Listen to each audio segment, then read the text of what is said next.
One of the most common respiratory condition is the bronchial asthma. More than 10 million bronchial asthma cases are seen every year in India. So now let's get started with the bronchial asthma. So bronchial asthma is the chronic inflammatory disease of the airways characterized by an increased responsiveness or hyperresponsiveness of the tracheobronchial tree to a variety of stimuli, leading to the recurrent episodes of wheezing, breathlessness, chest tightness and coughing, which are particularly seen at night or early morning, resulting from the narrowing of the airways by a combination of muscle spasm, mucosal edema and viscid bronchial secretions. The airflow limitation is generally reversible spontaneously or with the treatment. Bronchial asthma can be classified into two broad groups. First one, early onset asthma. Second one, late onset asthma. In the first one, early onset asthma, it is also called as atopic asthma, which includes allergic factors, extrinsic factors, hereditary. And in the second one, late onset asthma, it is also known as non-atopic asthma. It includes idiosyncratic, intrinsic, etc. Etiologic factors of asthma is again classified into two, inducing factors and triggering factors. In the inducing factors, it is more common in atopic individuals. These include genetic factors, obesity, viral infections in the early life or exposure to the tobacco smoke.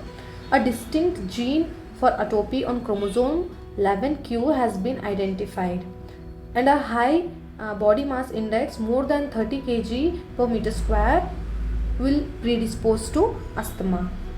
In the triggering factors, it includes allergens, environmental factors, or the people who are staying in the cold and dry areas, traffic pollutions, air pollutants, etc. It also includes infections, drugs, psychological factors, occupations, gastroesophageal reflex disorders, foods, etc. I'll be explaining in detail of triggering factors when I talk in the pathophysiology of the bronchial asthma. Pathogenesis of bronchial asthma. T lymphocyte play a key role in asthmatic airway inflammation and sensitization. There are two types of T lymphocyte helpers, that is T lymphocyte helper 1 and T lymphocyte helper 2. T lymphocyte helper 1 controls the synthesis of IgA and IgM receptors, and T lymphocyte 2, it controls the synthesis of IgE receptors. When there is genetic susceptibility and triggering factors like allergens, these allergens presentations are done to the T lymphocytes by the macrophages. Once the T lymphocyte helper 1 cell gets stimulated, it also stimulates the T lymphocyte helper 2 cells, that is IgE receptors. When these lymphocytes get stimulated, they also release the interleukin 3, interleukin 4, interleukin 9, interleukin 13, and they activate the mast cells. Once these mast cells are activated, they can generate and release the powerful mediators acting on the smooth muscle cells and blood vessels. The powerful mediators include histamines, prostaglandin D2 and cystinyl leukotrienes B4, C4, D4, E2 and platelet activating factors. These cause the immediate asthmatic reactions within 20 to 30 minutes. These T lymphocytes, they also release interleukin 3, interleukin 5 and other factors that activates the eosinophil cells. These eosinophil cells has the late response, that is from 6 to 10 hours. So both mast cells and eosinophil cells leads to the airway inflammation. The allergens, that is triggering factors, they also travel from the airways and migrate to the regional lymph nodes where they stimulate the production of the T lymphocyte helper 2 cells. The basophils also have a crucial role in initiating the allergic inflammation through the binding of specific IgE antibodies. Once the inflammation of the airway starts, there is also release of the mediators like serotonin, bradykinin, histamines, arachidonic acid derivatives, platelet activating factors, TNF alpha, interleukins 4, 5 or interleukin 13 and prostaglandins, leukotrienes, etc. These mediators They constrict the bronchi and also cause the airway hyperresponsiveness. Once the constriction of the bronchioles takes place, that is narrowing of the airways, there will be a combination of muscle spasm, mucosal edema and viscid bronchial secretions, that is the symptoms of the bronchial asthma sets in. Usually, when we look into the pathological structures of the lungs in the bronchial asthma, in the gross features, the lungs are bulky and over distended, the airways are thickened and plugged with the sticky secretions of the mucus. In the microscopic structures, the basement membrane thickening is seen, the bronchial smooth muscles gets hypertrophied, mucus metaplasia and the epithelium will get damaged. The bronchial wall contains the inflammatory cells, eosinophils, macrophages, neutrophils, lymphocytes, leukotrienes, plasma cells, etc. Mainly the medium-sized bronchioles are being affected. So when we see the bronchial secretions of the asthmatic patient, it contains the eosinophils, eosinophilic cationic proteins, desquamated airway epithelial cells, creolar bodies, Charcot-Leyden crystals, Cushman spirals, that is thread-like sputums. It is the characteristic features of the bronchial asthmatic patient's sputum secretions. So there are various triggering factors for bronchial asthma. Usually the allergens like house dust mite, pollen, mold, animal dander, cockroaches, etc. And people who are exposed to the worse on the cold and dry days, who are exposed to the traffic pollutions, air pollutions, people having history of upper respiratory tract infections recurrently, or who are infected with the rhinovirus or para-influenza viruses, and people who are on the drugs like aspirin, beta blockers, or people who are being allergic to the foods like egg, milk and wheat, which are causing sometimes asthma symptoms to them. So what happens when they take the allergic foods? There will be bronchoconstrictions, sometimes to the cold edibles. People who are allergic to the ice, they may show the aggravations even to the seafood items. We can also know that some people are having exercise induced asthma, that is when they have vigorous exercises, within 10 to 15 minutes after starting their exercises there will be onset of the asthma, that is they start showing the asthmatic complaints, because there is humidifying large volume of the inhaled air where there is a osmotic stimulus. There is a loss of water in the lower airways which leads to the release of the inflammatory mediators from the mast cells and eosinophils, which again leads to the airway inflammation. Again the mediators are being stimulated and released, which leads to the bronchoconstrictions. Sometimes people who are having emotional stress or under the psychological factors can also develop the asthma. People who are working in the isocyanates, platinum, chrome, nickel or reactive dyes industries can also have the occupational bronchial asthma.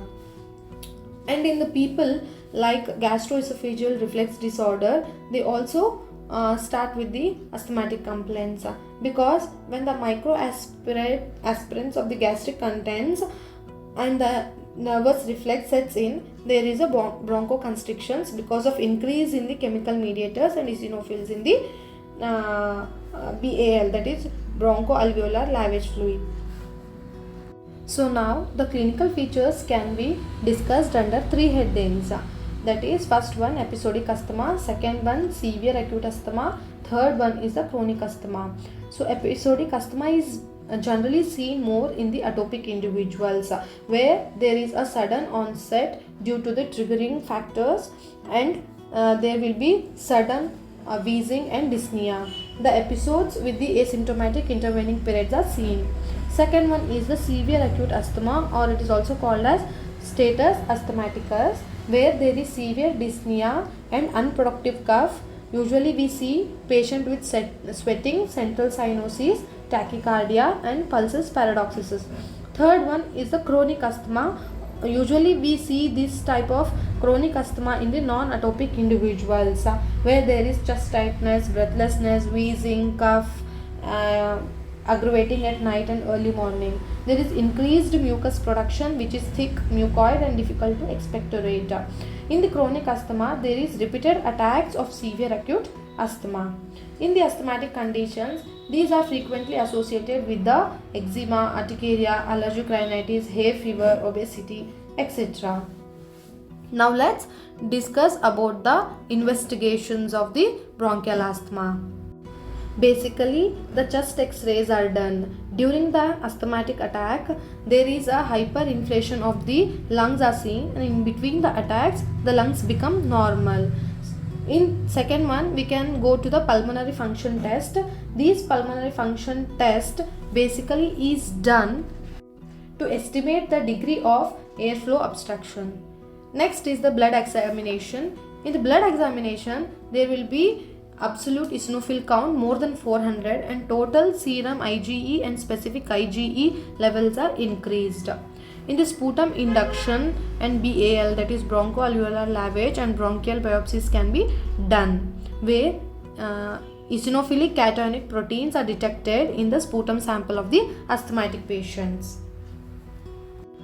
In the airway hyperresponsiveness, forced expiratory volume in 1 second is termed as PC20. If PC20 less than 8 mg per ml is a diagnostic of asthma. And in computed tomography scan of chest, we can see the areas of thickening of the bronchial walls, especially it is seen in the severe asthmatic cases. Next is the skin prick test. There will be wheal and flare appearance at the site of the injection of sensitized allergens, usually positive in the allergic asthma. We can also go for lung volume and diffusing capacity, that is carbon monoxide diffusing capacity test. It is either normal or increased in the asthma cases. Now, on the clinical examination of the patient, the physical signs which can be seen on the chest of the asthmatic patients. During the attack of asthma, we can see the increased respiratory rate and the patient is using the accessory muscles for the respirations. On the chest, hyperresonant percussion note is heard over the lungs. Breath sounds are vesicular in character with prolonged respiration, and numerous high-pitched polyphonic expiratory and inspiratory rhonchi are heard. During very severe attack, the airflow may be insufficient to produce the rhonchi, but this results in the silent chest, which is ominous sign. In between the asthmatic attacks, the chest is clear and no abnormal physical signs can be detected. But in chronic asthmatic, usually there will be some scattered rhonchi always persisting in the chest of the asthmatic patient. Wheezing is usually seen in the asthmatic patients, but there are also other causes for the wheezings like cardiac asthma, chronic obstructive lung diseases, recurrent pulmonary emboli, carcinoid tumors, eosinophilic pneumonia, pulmonary vasculitis, and so on. Basic management is to avoid the allergens for the bronchial asthma. If the allergen is single, then it is easy to avoid. If the allergens are multiple, then the avoidance becomes a difficult task. The bronchial asthma can be cured only with the proper homeopathic medications.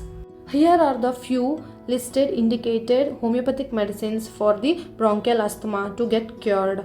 But homeopathic medicines are to be taken only after consulting the homeopathic physicians. Self-homeopathic medications could be harmful. Homeopathy has a great scope in identifying the root cause and curing the disease, especially the bronchial asthma. Hope this video was informative, useful.